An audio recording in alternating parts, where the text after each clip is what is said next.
Hello, Zemalf here, and this is the Beginner's Guide to Dwarf Fortress, a tutorial series where I will build an example of fortress, showing how to build a fortress and how to help your dwarf survive. In this part 7, I'll continue my initial session and start building farms complementing the food industry and continuing to make the fortress more secure. Okay. I will now build my farm. So I'm building with B and then P for plot. And this requires a soil and not stone.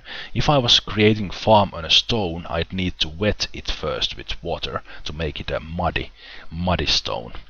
So I'm increasing the size of farm plots with U and K and H.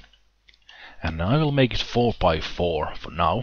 So there is the farm plot, and in the same way I did that I want to have the plants next to my still, the barrels next to still and kitchen. I want to have all the seeds next to my farm. So stockpiles with P, again food, and create a stockpile here like that. Go with Q, set the settings. Food, disable everything else but seeds. Not forgetting the prepared food. With U. Okay, for some reason it wasn't showing first. Okay, so now only seeds. And again, I'm taking that option away from my generic stockpile. So this generic stockpile was what I wanted to use early on, but as I'm creating more specific stockpiles, I'm one by one taking out these things from the generic stockpile. And then eventually I will have individual stockpiles for everything I do, and organized in a way that they are close to the workshops that they are related to, and so on. The dwarves won't immediately move the seeds from here to there. It is kind of a low priority task, but any new seeds will be taken into that stockpile. The cheese making continues. As soon as that is done, the cook will be busy with creating lavish meals.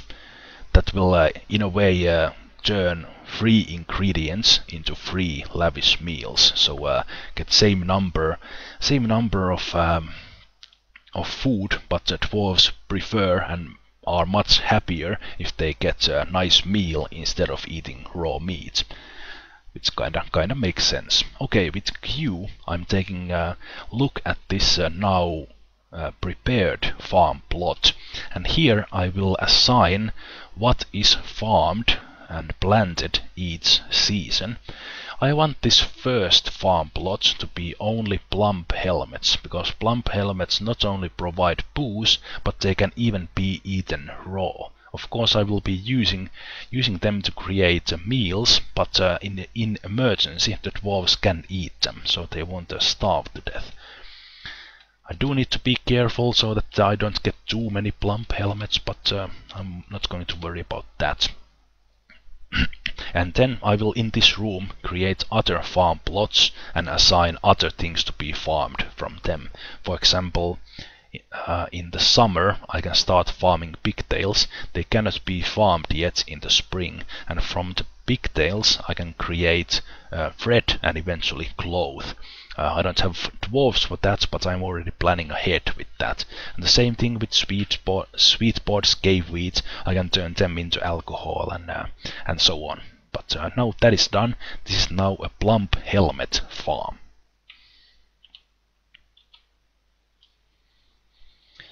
And with the traps there in the entrance, another stone fall trap here. With the traps on the entrance, with first farm going, booze production going in, the mason starting to put out furniture soon. I have my beds here. One thing I want to do is to make the fortress lockable, or so that I can close dwarves in and anything I don't want in outside. So I will create a drawbridge here in the entrance. And with that, and then I will connect that to a lever so that I can raise that bridge in emergency. When that is done, I'm kind of reached the basic level of well, basic start for Fortress. I have everything inside in security. I have food production going. I have miners getting stone and then mason turning those into furniture and so on. I have some initial security with the traps. I have a dog here guarding the entrance. I have a single point of entrance so I can easily defend the place. And now when I get the drawbridge out there, then I'll have a possibility to lock anything I don't want to get in outside. So I will designate and remove stairs and ramps with Z. I will remove these ones. And I will channel down. Let's just make sure there's nothing below. I will channel out. No. Cancel X. Let's think about this.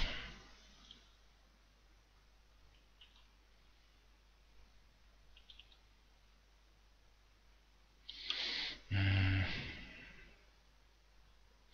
do need to build a roof for this entrance. Kind of I should have went a bit in, but I do want this entrance to be a bit deeper eventually anyway. Of course I could create it here inside as well. Now that is an interesting thought. No, let's create it here. So I will yeah, I need to do it in this way. Channel those ones out.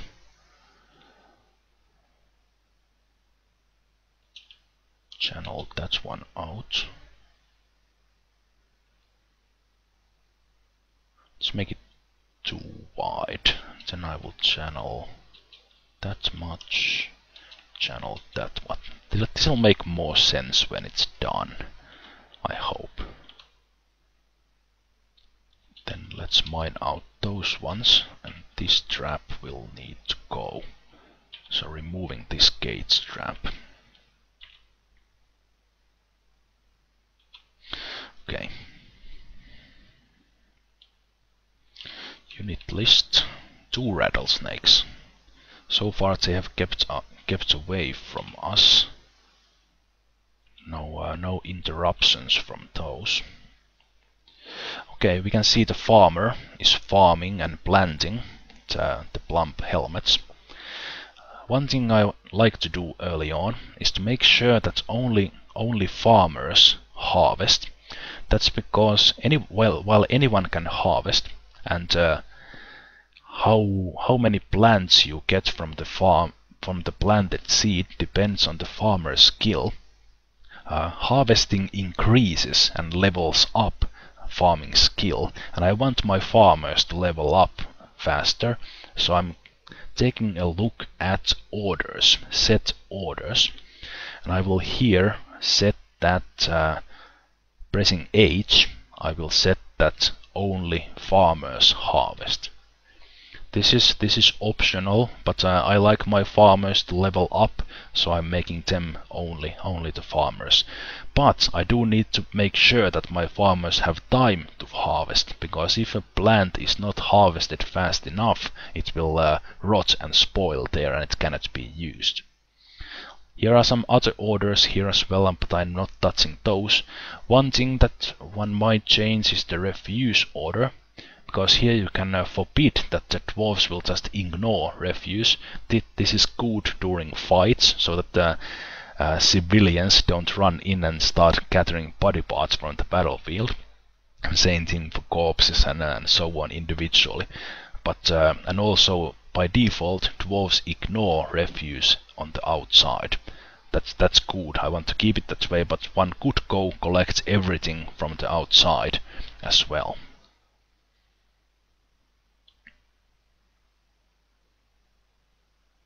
Okay, the cheese was done. I got a announcement that needs unrotten milk item, so all milk was now turned into cheese. That tells me that the cook who I assigned the cheese making labor is now free from that, so I can assign in kitchen with the queue, taking a look at the kitchen, assign lavish meals, and I will put this on repeat.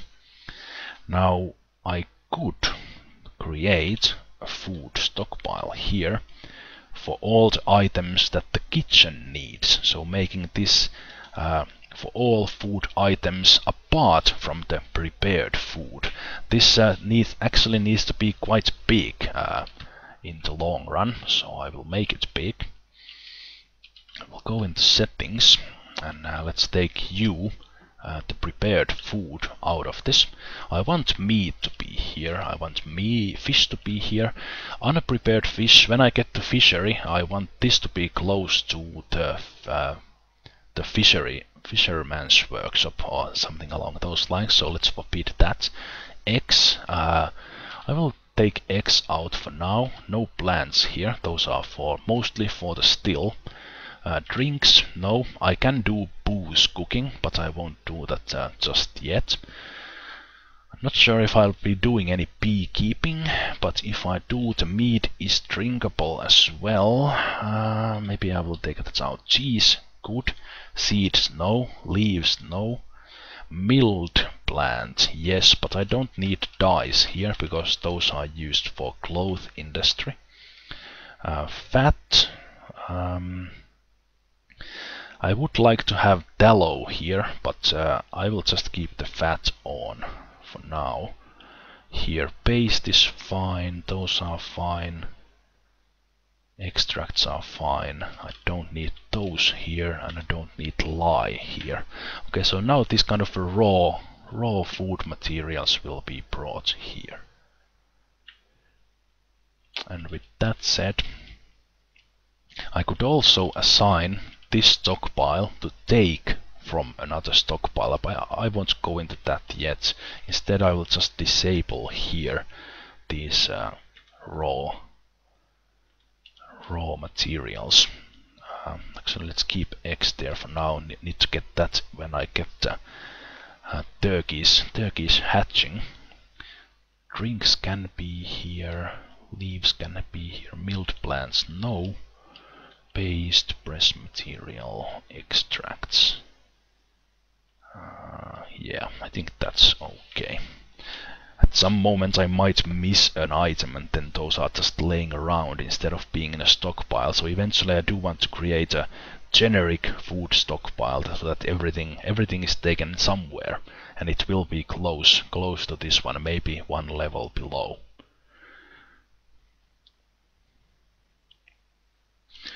What are the dwarves doing? Carpenter has no job, farmer has no job. Okay, that must be the brewer. The woodcutter is taking down a tree.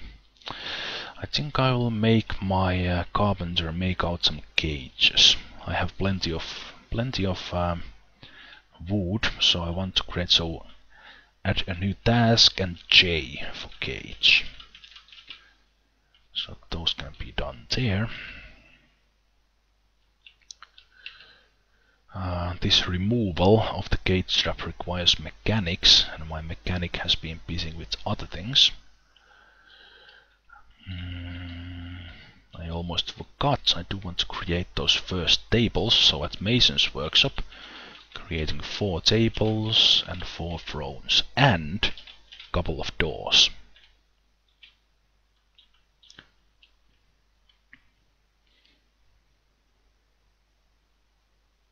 And now my cook is starting to make lavish meals out of the raw materials.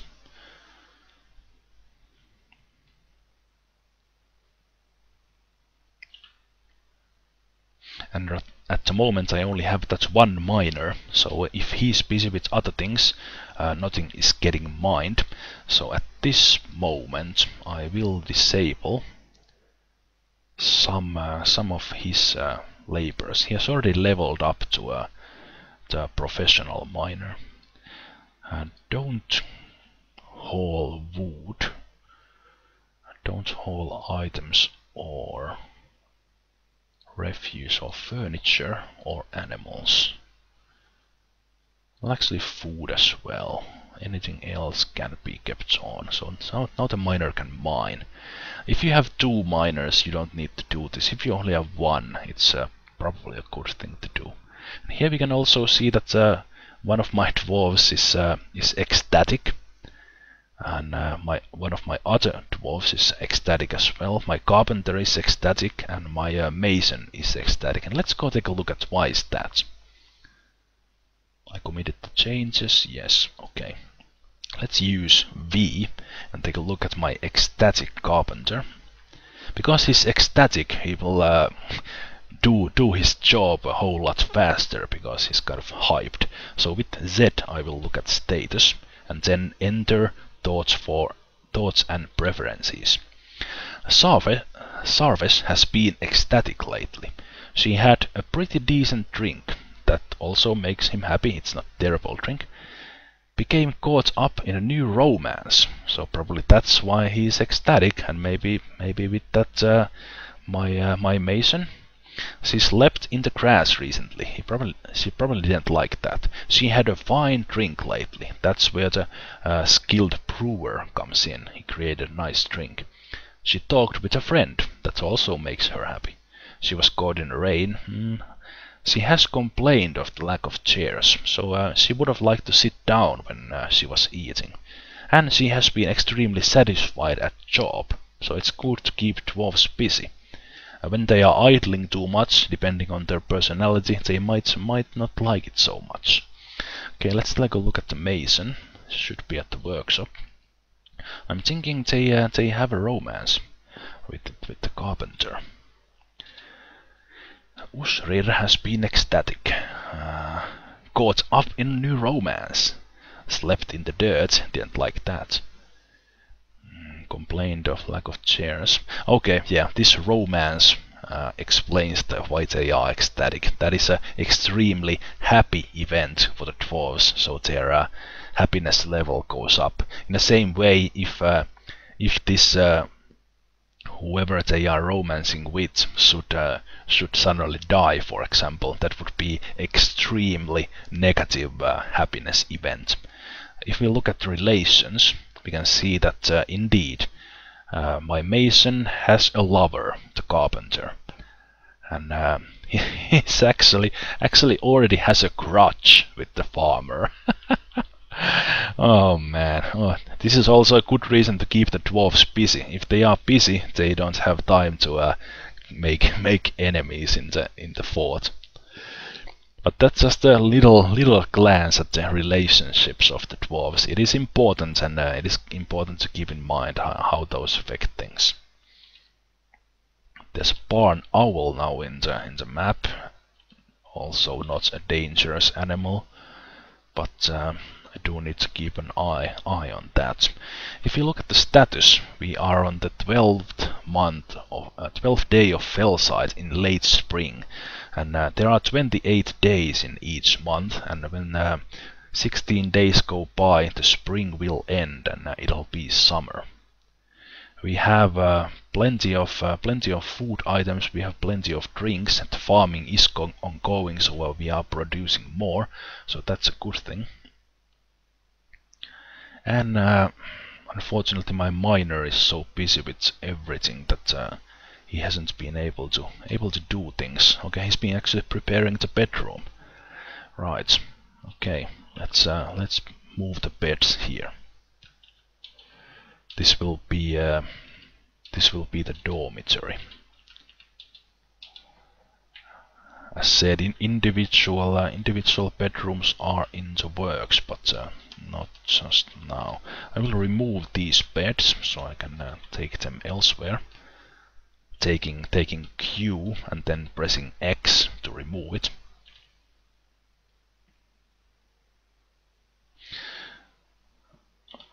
Okay, the mechanic took down the cage trap. I will build more traps there now. Cage trap. The That is a gauge trap.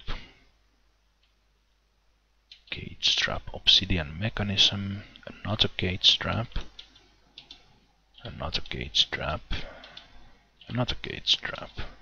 And this is the reason why I like to keep this only one wide, so I can easily defend the place with just one row of one line of traps.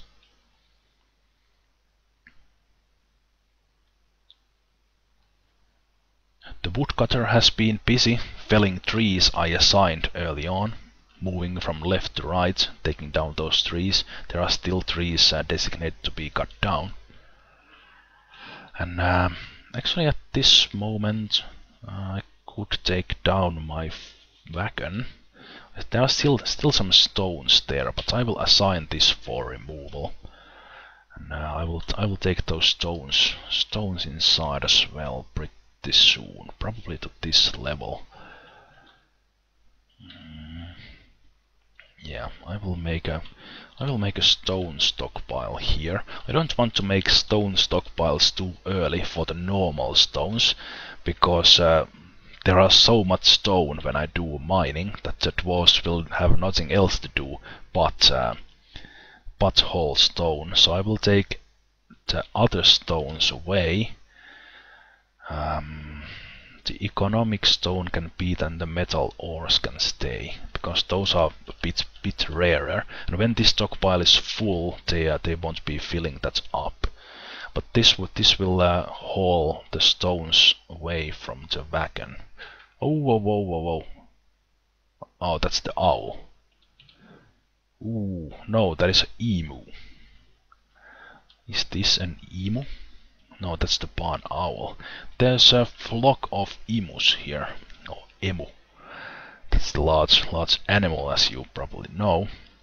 Not dangerous animal, but very curious. So this might come to check out my dwarves, and we'll see if my dwarves are afraid of emus. Luckily, those I'm only getting these kind of creatures. If I'd be unlucky, it might be some hostile animals coming in.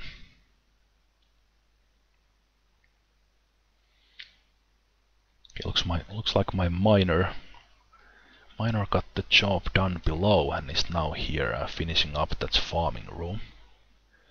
Then he'll go outside to finish those channels for my bridge.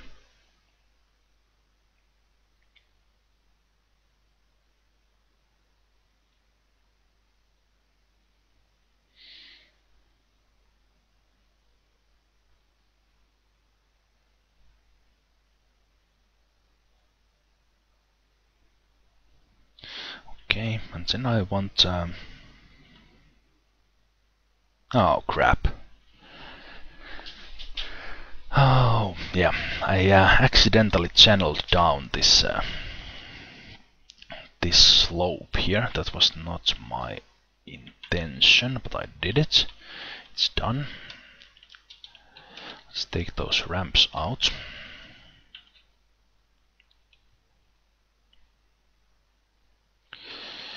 And I will build a wall there. Something I can build on top of. Let's make it an obsidian one. Because I'm building a wall here that will create a floor on this level that I can build a bridge on.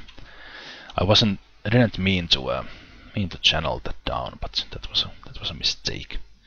As you can see, this my carpenter, I think, or maybe the woodcutter, he's I can actually take a look. Let's take a look at V. If I look at inventory, I can see that he's hauling magnetite, which is the iron ore. And if you look at how slowly this woodcutter is moving, that's because that ore is heavy. And this is the reason, when I get the metal industry ready, I want the metal ores to be right next to the smelter. Because otherwise the furnace operator would take forever hauling those things around. Okay, the mason got the wall done. We can see that the floor appeared here. Now I can build a bridge. I will build and be big. No, actually it's G. Okay, bridge. Then I will increase the size of this bridge to fill this gap here. So I will create it like this. And then I'm pressing A to make sure that it's not a retracting bridge, but it's a raising bridge towards left.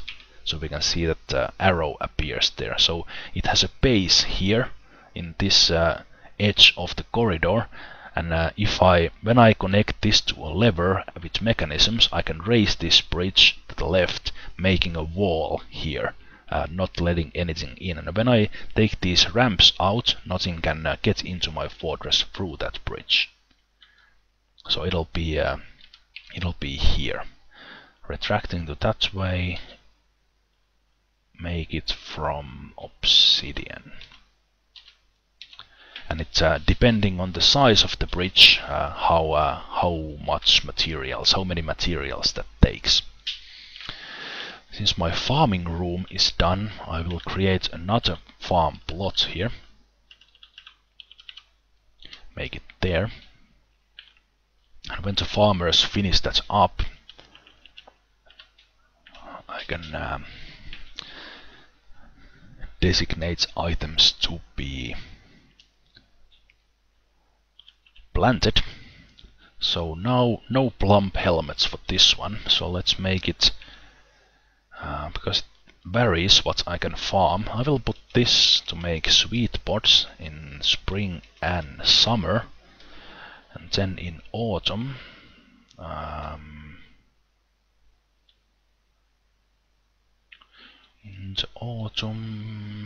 maybe cave wheat. I think I will create another farm for pigtails and dimple cups for kind of a textile industry.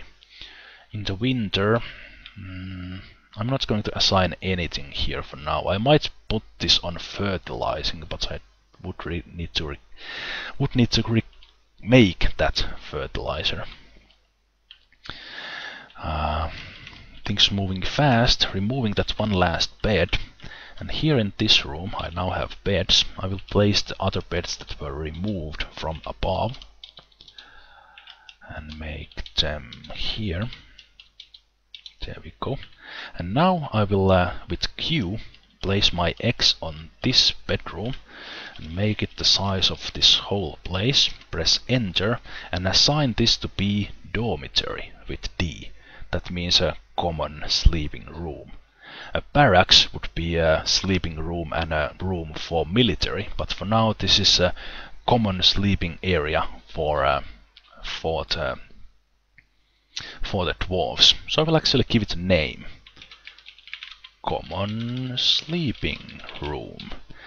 That will show in the rooms listing if I go to look at it with capital R. We can see that there is a decent quarters here, which is actually that room, and with information. Okay, never mind, I can't see the name there. That's actually pretty much only used for the barracks. Right. The bridge is waiting for the architect. My mason is eating. It reminds me that I should create a dining hall. But it is now summer, and since I had the autosave options on, the game is saving here, and it will also automatically pause the game. And now it is done. 3 months since we arrived. I've been able to do pretty much the things I wanted to do. I forgot some things. I might have looked at things a bit better, but we have everything inside. We are pretty close into having ability to lock ourselves in and enemies out. We have the wagon taken down. We have brought those things inside. We have cut down plenty of wood. We have created the dormitory, common bedroom. We have the food industry going. We have brewed some booze, made some cheese, made some lavish meals. The mechanic has been creating creating mechanisms, and the carpenter has been creating those beds and then wooden cages, and those wooden cages we have placed here in the corridor, hopefully stopping whatever will come in. I will build one more thing here at the end of this session, or at least designate it, and that is the trade depot. I don't want to forget it. The first caravan will arrive at the end of autumn, and I'm hoping to get something to trade with them before that. But I planned this room to be the room for the trade depot, so I will place it here, and I will create it from obsidian. I'm creating this here now so that I don't forget it. Sometimes you forget, and then when the caravan arrives you are like, oh shoot, I don't have the trade depot, and then if you build it then it might be too late. So might want to make sure you remember to place that somewhere. Probably should have done it very early on, no matter what materials, and just place it there. But anyway, this was my first session with this fortress, and from here I do have the fortress quite well set up here. There are plenty of things to be followed here, making individual bedrooms, making a dining hall, making the hospital, getting that healthcare thing going, organize the stockpiles, eventually building a well inside, so that probably close to the hospital, so that the hospital will have water to clean the patients with, and the dwarves can clean themselves up even if I've locked everyone inside. And that's just starting here. And if I'm lucky here, when I start creating furniture, that is creating value to my fortress. I don't see it because I don't have anyone at the moment assigned to it, but with that value I'm both attracting immigrants and eventually also attracting some invaders who have heard the rumors of our riches. Usually those are goblins, and they will come, but hopefully not too soon. But that reminds me, because I didn't see the information there also, next time we'll be setting out our nobles, the record keeper, the broker to start with, and the manager. But yeah, getting ahead of myself. This is